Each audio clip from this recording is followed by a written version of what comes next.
first we should know about the dimensions. The cervico-occlusal length of crown is 8.5 mm. Length of root is 14 mm. The mesiodistal dimension of crown is 7 mm. Mesiodistal dimension at the cervix, it is 5 mm.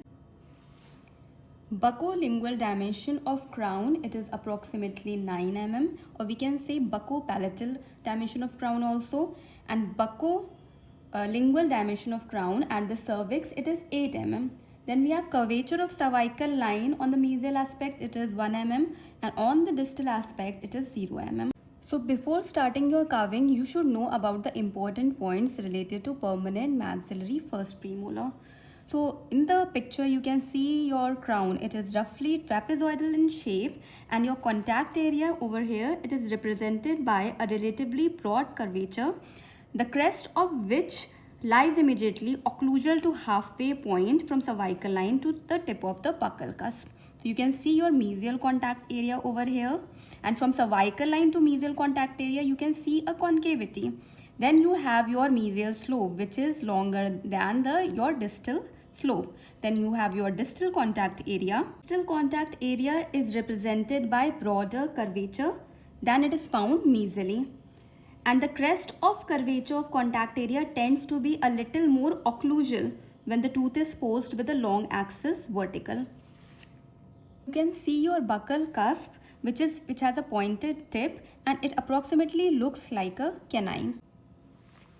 I also want to tell you that when you are carving permanent maxillary first premolar, first carve the buccal aspect, then carve the mesial aspect, and then carve the occlusal aspect. All other aspects will come naturally on its own. And if we talk about the mesial aspect, you can see two cusps over here, the buccal cusp and the lingual cusp. Apart from that, you can also see your mesial marginal developmental groove. And then you can see two roots, buccal root and lingual root. And if we talk about our occlusal aspect, we can see it is about hexagonal in shape, and we can see more of a buccal cusp compared to the lingual cusp. Also, we can see central groove, we can see triangular ridges, mesial triangular fossa, we can see distal triangular fossa. Also, we can see mesial marginal developmental groove, which is crossing the mesial marginal ridge. There is a taper of the lingual portion of the crown, which is an important point, and you can see that from the lingual aspect also. And also your lingual cusp, the height is lower than the buccal cusp. You can see in this picture also and in this picture also that your lingual cusp height is lower than your buccal cusp. And if we talk about the lingual cusp, it is spheroidal. But if we talk about the buccal cusp, you can see over here there is a ridge which is called the buccal ridge.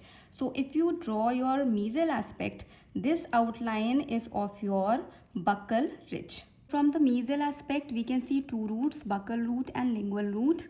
And generally speaking, when bifurcated, root is bifurcated for half of its length. Except for deep developmental groove and depression at or below the bifurcation, the mesial surface of the root portion of the tooth is smooth, convex buccally and lingually. In the distal aspect, the bifurcation of the root is abrupt near the apical third with no developmental groove. I also want to tell you that before starting your carving, just learn all these important points. Like this, your buccal root, your lingual root, your mesial developmental depression, then you have your buccal cusp, your lingual cusp. Important point was that mesial marginal developmental groove, which was crossing your mesial marginal ridge. This is your distal marginal ridge.